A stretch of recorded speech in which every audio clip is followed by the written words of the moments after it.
Most painters work on a flat canvas, but not Alexa Meade. I paint on people and three-dimensional objects. I do it in a way that will make them look like a two-dimensional painting when photographed.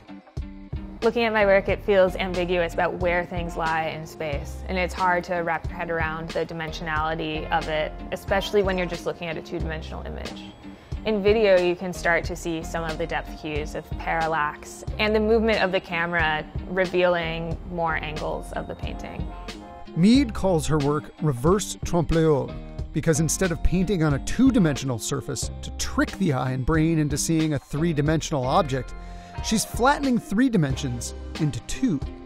This isn't forced perspective. It works from every possible angle that you could approach it.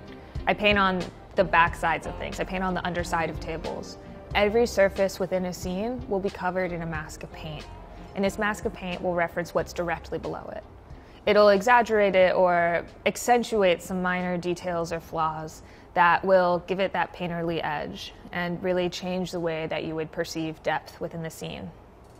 Interestingly, Meade never intended to become an artist. I didn't know that I'd end up being a painter. I'd studied politics, and that was my life path and my dream. Meade's work has been exhibited around the world, including at the Smithsonian National Portrait Gallery. She's worked on advertising campaigns for Mercedes-Benz, Ralph Lauren, and LaCroix watches. And yes, those are her brushstrokes on pop singer Ariana Grande. I painted Ariana Grande for her God is a Woman music video. That was inspired by a collaboration I had done with Sheila Vand, where I painted Sheila's body, put her in a pool of milk, and the colors dissolved off into patterns all around her. For Ariana Grande, I did a similar process where I painted her and put her in a giant pool of liquid paint. But Meade is best known for her dimension-collapsing style of painting figures and scenes. When I'm painting, I'm capturing a mapping of light. I paint in the shadows, I paint in the highlights, and I exaggerate them. I make the darks darker and the lights lighter, which is quite counterintuitive. A lot of people think that if I'm going to be flattening space, that must mean that I am neutralizing the shadows, that I'm perhaps painting the shadows lighter to match with the rest of the environment. And in fact, I'm just doing the opposite. By pushing them so far apart, it makes it harder for your eye to see where the natural shadows and contours are. And instead, you just see my painted brushstroke representation of the shadow. I have to really follow the contours of the object. And when it comes to clothing and the drapery, I have to be really careful that my brush doesn't disturb the drapery. If I'm painting it on a mannequin, I need to be sure that my brush doesn't dent a peak in the clothing and then create a new area of shadow. The way I apply paint depends on the aesthetic I'm going for. Oftentimes I'll dip my brush into multiple colors and then just do these big strokes that combine the brushstroke hair texture of all of these different colored striations going through it. If I'm doing something in a street art style, it'll often just be straight white and straight black together in super high contrast. I'll use brushes that you would normally see artists painting with. I'll also use giant brooms. If I'm painting a wall that's 36 feet wide and I have to make it look like an impressionist painting, I can't be using a brush that wide. I need to have something that's on an 8-foot handle and just sweeping it onto the walls. The illusion is most effective when I am painting things that have extreme depth to them. The more 3D an object is, the more startling the collapse of space appears. Whereas if I'm painting something that has shallow depth and I try to flatten it, you see that little bit of depth and it's not as convincing. It's almost paradoxical that to really flatten something, I have to start with something that has extreme volume. Human bodies have a lot of volume to work with. I use different paints on the skin than I use for everything else. There's usually very little surface area of the body that I'm physically painting on. It's usually just the face and the hands. And in that case, I am always using on the body a special paint that is safe for the skin. But learning how to apply paint to a person to make it look like a painting of a person took a lot of trial and error. Earlier in my career, as I was developing this style, I wanted to see how lifelike I could make the paintings. Sometimes if I paint a subject too smoothly and too close to reality, there's an uncanny valley effect, where it just looks like a human who's wearing too much makeup rather than a painted portrait. Her work can at times seem like a Banksy-style street art come to life, or an impressionist portrait made real. But that's because it's a collaboration with her models. When a painter is painting on canvas. They're capturing one particular expression of the model, or in cubism, perhaps multiple expressions at once. But it's a single image, and it's largely decided by the artist how that person will be portrayed. In my work, I'm painting physically on the person. And so even though it might be my decision where I'm putting down the brushstrokes and the color palette, the human still shines through. And in the photography, there's micro expressions, there's the look in the eyes. And something that's really fun about that is that people are dynamic, and you can capture interesting things on video that you might not ordinarily be able to capture with a two-dimensional painting.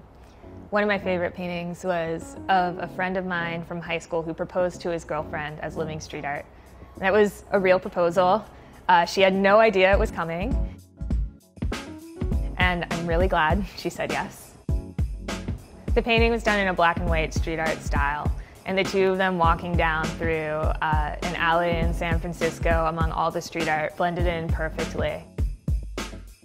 Amazingly, it was a class project that kicked off Meade's artistic career. It wasn't until the end of my senior year of college, when I was about to graduate with my degree in political science, that I developed this technique for painting on shadows. And I realized there's something here, I have to follow it. And I kept pushing it until finally I was able to make a three-dimensional space appear two-dimensional. Before that, I hadn't seriously done any painting. I had never taken a photography course. And I had to teach myself these skills through the process of developing the illusion. When I did my first experiments with painting shadows on people, I didn't quite understand what's going on.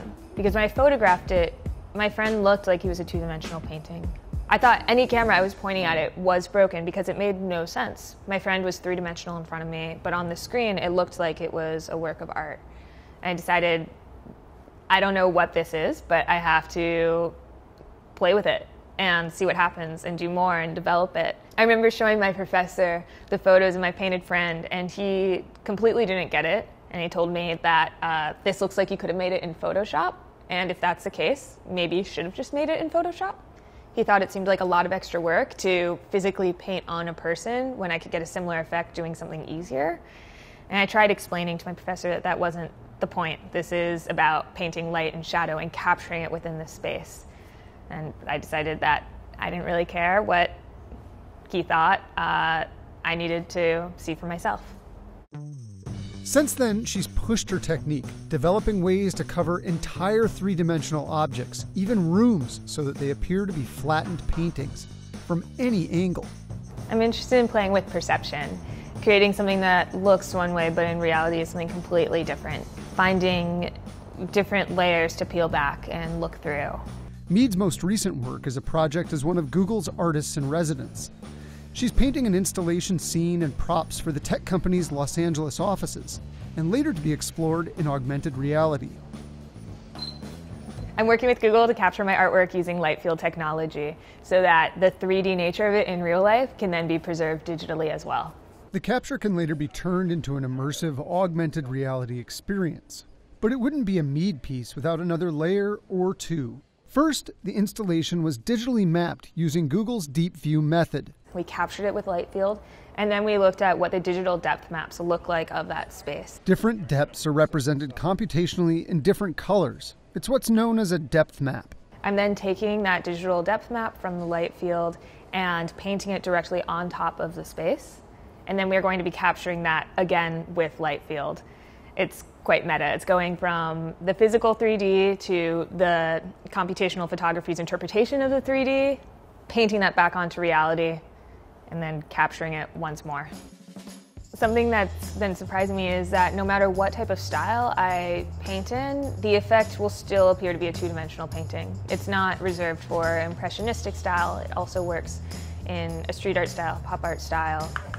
And now in this project, I'm using a digital imaging style of the classic depth map to turn it not into a painting, but into something that looks like a two-dimensional computer graphic. And of course, there will be a painted figure in the scene as well. That's where Meade finds her work resonates most with viewers.